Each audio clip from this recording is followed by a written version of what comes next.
ఆంధ్రవలస నియోజకవర్గ ప్రజానీకానికి, మీడియా మిత్రులకి, వైఎస్ఆర్సీపీ నాయకులకు, కార్యకర్తలు అందరికి కూడా శ్రీరామనవమి శుభాకాంక్షలు తెలియజేసుకుంటూ ఈరోజు ఈ మీడియా సమావేశం ఏర్పాటు చేయడానికి ప్రధానమైనటువంటి కారణం మా వైఎస్ఆర్ కాంగ్రెస్ పార్టీ జిల్లా పార్టీ పిలుపు మేరకు ఈ 30వ తేదీన మన మూలపేట పోర్టుకు పోదాం పదండి అనే ఈ కార్యక్రమానికి పిలుపునివ్వడం జరిగింది. దాని గురించి మాట్లాడడానికి, అలాగే మూలపేట పోర్టు తాలూకా పూర్వాపరాలు ఈ జిల్లా ప్రజానీకానికి కాస్త వివరించడానికి ఈ మీడియా సమావేశం ఏర్పాటు చేయడం జరిగింది.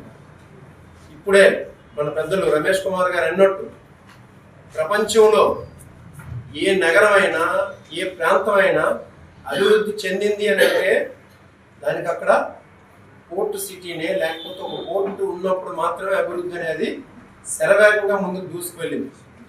అందుకే ports are engine, economic engines అని అంటారు. పోర్టుల్ని ఎకనామిక్ ఇంజన్స్ అని చెప్పేసి అంటారు.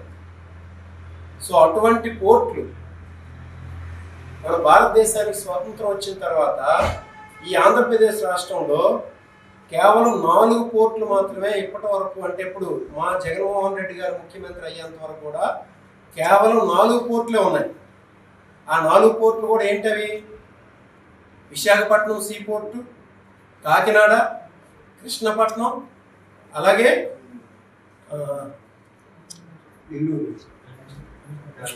అలాగే గంగవరం పోర్టు. ఈ 4 పోర్టులు ఉండేవి. ఈ 4 పోర్టుల్లో కూడా 2004-2009 మధ్యన Krishnapatnam port, Gangavaram port 2 construct చేయబడ్డాయి. అంటే భారతదేశానికి స్వతంత్రం వచ్చిన తర్వాత 4 పోర్టులు ఉంటే 4 పోర్టుల్లో 2 పోర్టుల్ని స్వర్గీయ రాజశేఖర రెడ్డి గారు మాత్రమే కన్స్ట్రక్ట్ చేశారు. కృష్ణపట్నం పోర్టు ఒకటి, గంగవరం పోర్టు ఒకటి. అంతకుముందు 2 పోర్టులు ఉండేవి, కాకినాడ, విశాఖపట్నం.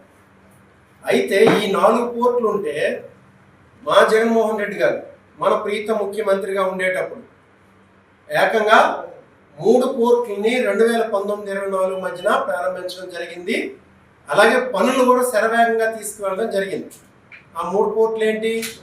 మన జిల్లాలో ఉన్నటువంటి మూలపేట పోర్టు, అలాగే ప్రకాశం జిల్లాలో ఉన్నటువంటి రామాయపట్నం పోర్టు, కృష్ణా జిల్లాలో ఉన్నటువంటి మచిలీపట్నం పోర్టు. ఈ 3 పోర్టులను కూడా జగన్మోహన్ రెడ్డి గారు 2019-24 మధ్యన ప్రారంభించి వాటిని శరవేగంగా కొంతమేర వరకు పనులు కూడా తీసుకువెళ్ళడం జరిగింది. మన పోర్టు విషయానికి వచ్చేసరికి 75% వర్క్ను కూడా పూర్తి చేయడం జరిగింది మూలపేట పోర్టు. ఈ మూలపేట పోర్టు అనేది ఇప్పటిది కాదు, 1979లో ఈ ప్రపోజల్ వచ్చింది. అంటే 46-47 సంవత్సరాల నుండి ఈ ప్రపోజల్ ఉన్నటువంటి పోర్టు ఇది.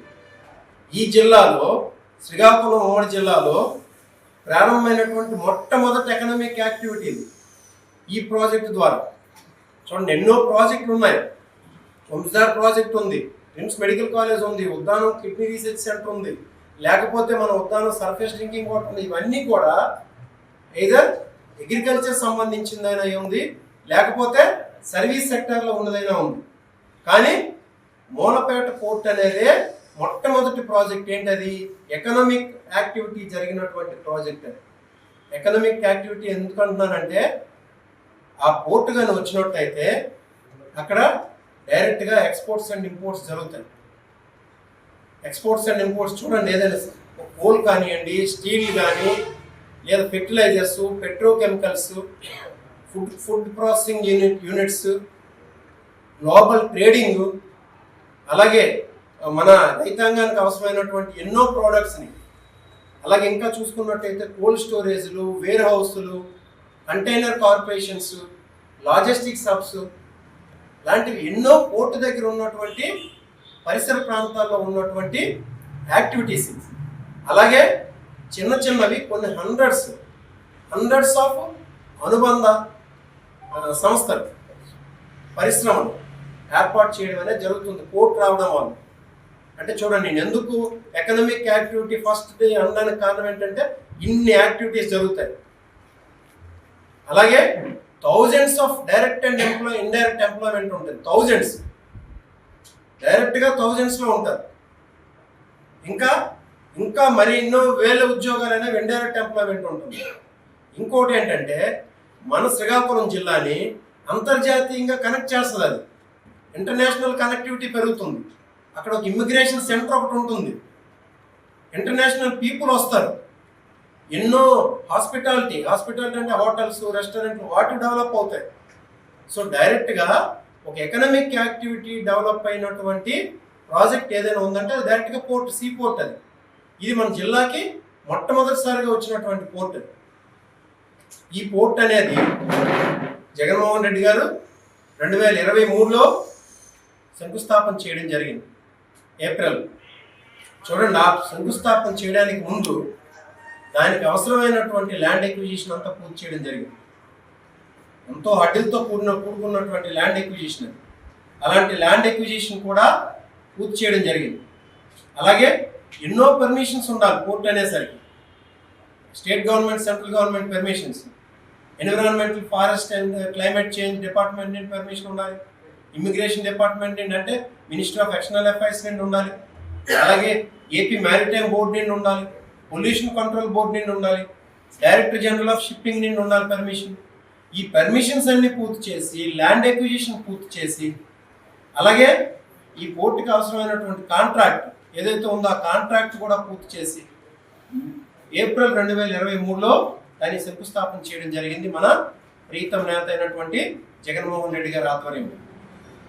అది అప్పుడు 75% కంప్లీట్ చేసేస్తే దాని యాక్చువల్గా ఎంత, అది 23 మిలియన్ టన్నుల కెపాసిటీ, ప్రయాణం కెపాసిటీ. అది 4300 కోట్లు deep greenfield deep sea port. అది దాని ఫీచర్స్ అన్నమాట, సేలెంట్ ఫీచర్స్. అది ఇంకా ఫ్యూచర్లో 100 మిలియన్ టన్నులకి ఎక్స్పాండ్ చేయగలిగే కెపాసిటీతో విజన్ పెట్టుకున్నటువంటి పోర్ట్. అది మన రాష్ట్రంలో ఇప్పటి వరకు ఉన్న పోర్టులు కానీ చూసుకున్నట్టయితే 80 మిలియన్ టన్నుల కెపాసిటీతో ఉండేది విశాఖపట్నం పోర్టు, పెద్ద పోర్ట్. అది 80 మిలియన్ టన్నులు. ఇంకా ముందు ఏర్పాటు చేసినటువంటి కాకినాడ పోర్టు 16 మిలియన్ టన్నుల యాన్యువల్ కెపాసిటీతో ఉండదు. అలాంటిది ఇక్కడ మూలపేటలో ఏర్పాటు చేసినటువంటి పోర్టు 23 మిలియన్ టన్నుల కెపాసిటీతో డైరెక్ట్గా స్టార్టింగ్ నుండే 23 మిలియన్ టన్నుల కెపాసిటీతో ఉంది. ఇంకా ఫ్యూచర్లో దీన్ని 100 మిలియన్ టన్స్కి ఎక్స్పాండ్ చేయగలిగే విజన్ పెట్టుకొని ఏర్పాటు చేసినటువంటి పోర్ట్ ఇది.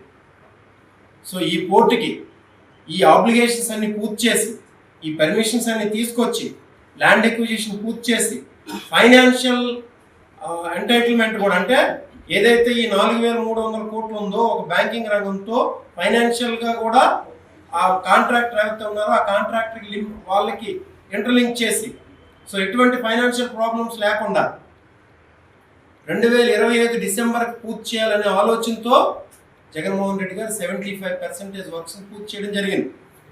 దాని ఆబ్జెక్ట్ ఏంటి, డిసెంబర్ 2025 పూర్తయిపోయి మిడ్ ఆఫ్ 2026 అంటే మే జూన్ ఆఫ్ 2026లో ఆపరేషన్ స్టార్ట్ చేయాలని చెప్పేసి. దాన్ని దురదృష్టవశాత్తు జగన్మోహన్ రెడ్డి గారు ముఖ్యమంత్రిగా లేకపోవడం, ఆ తర్వాత చంద్రబాబు నాయుడు గారు రావడం, చంద్రబాబు నాయుడు గారికి ఈ జిల్లా మీద ఎప్పుడు ఎటువంటి కొద్ది కూడా నిబద్ధత లేదు. 4300 కోట్ల ప్రాజెక్ట్ ఇది. పోనీ 43 కోట్ల ప్రాజెక్ట్ ఒక్కటి తెచ్చేయడమో చంద్రబాబు నాయుడు గారు చెప్పండి. ఈ జిల్లా ప్రజలందరూ ఒకసారి ఆలోచించారు. అయితే ఇప్పుడు మరి ఫైనాన్షియల్ ఇంటర్లింకింగ్ కూడా, అంటే లింకేజెస్ కూడా జగన్మోహన్ రెడ్డి గారు ప్రొవైడ్ చేస్తే మరి ఎందుకు చేయట్లేదు అనుకుంటున్నారు ఇప్పుడు ఇది? దానికి కారణం ఏంటంటే ఈ సంవత్సరం 2 సంవత్సరాల్లో కానీ ఈ ప్రాజెక్ట్ పూర్తి అయిపోయినట్టయితే ఈ పేరంతా జగన్మోహన్ రెడ్డి గారికి వచ్చేస్తుంది. సో జగన్మోహన్ రెడ్డి గారికి ఆ పేరు రాకూడదు, చంద్రబాబు నాయుడు గారికి పేరు రావాలి. ఎలాగా క్రెడిట్ చోరీ అనేది ఉంది మంది ప్రతి విషయంలో కూడా. నిన్న కాక మొన్న స్టార్ట్ చేసాడు అనకాపల్లి దగ్గర steel plant, Arsenal metal steel plant, దానిలో కూడా క్రెడిట్ చోరీ. ప్రతి విషయంలో కూడా క్రెడిట్ చోరీ.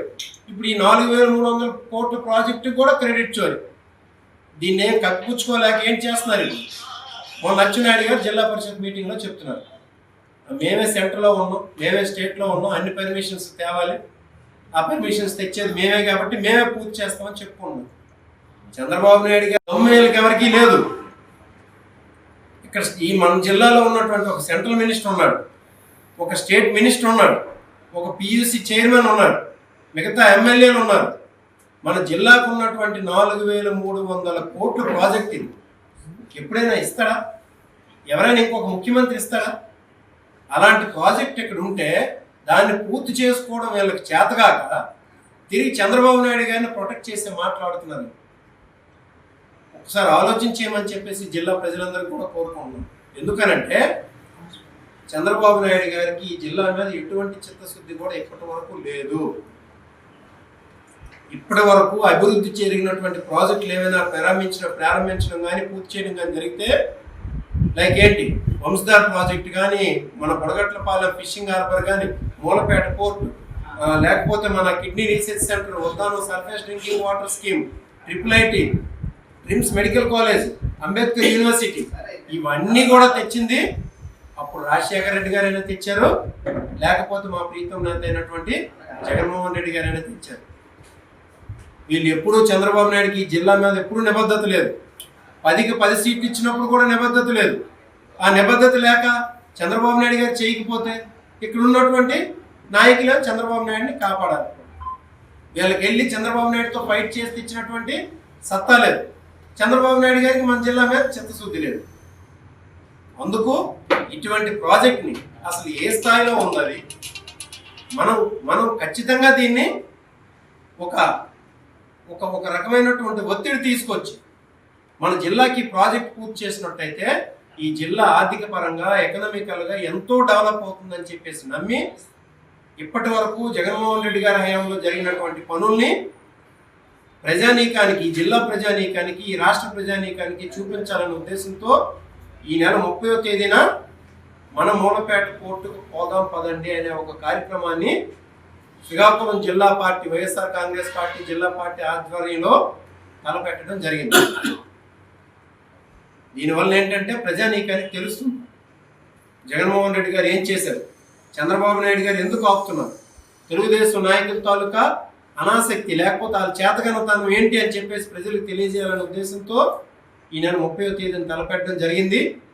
సో ఆ కార్యక్రమానికి ప్రజానీకం అందరూ స్వచ్ఛందంగా వచ్చి పాల్గొని మన నియోజకవర్గం నుండి కూడా, అంటే మొత్తం 10 నియోజకవర్గాల నుండి కూడా ప్రజలను భాగస్వామ్యం చేయాలనే ఆలోచనతో ఈ కార్యక్రమం తలపెట్టడం జరిగింది. కాబట్టి మన నియోజకవర్గం నుండి కూడా పెద్ద ఎత్తున స్వచ్ఛందంగా ప్రజలు వచ్చి, ప్రజా సంఘాలు వచ్చి పాల్గొని ఈ కార్యక్రమాన్ని జయప్రదం చేస్తారని చెప్పి కోరుకుంటూ, అలాగే ఈ కార్యక్రమానికి ఉమ్మడి ఉత్తరాంధ్ర 3 జిల్లాలకు సంబంధించినటువంటి మొత్తం అందరు నేతలు కూడా 34-35 ఎమ్మెల్యే కాన్స్టిట్యున్సీస్ ఉన్నాయి, అలాగే ఎంపీ కాన్స్టిట్యున్సీస్ ఉన్నాయి, ఎమ్మెల్సీలు ఉన్నారు.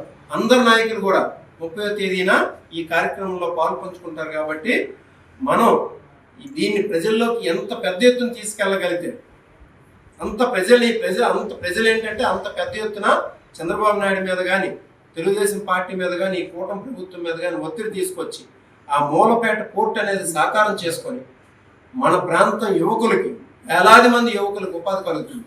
అలాగే ఎంతోమంది నిరుద్యోగులు ఉన్నారు, వాళ్ళందరూ కూడా ఉపాధి కలిగినటువంటి మూలపేట పోర్ట్ని అత్యంత తొందరగా సాధించుకునేలా ఈ ప్రయత్నం చేద్దామని చెప్పి తెలియజేసుకుంటూ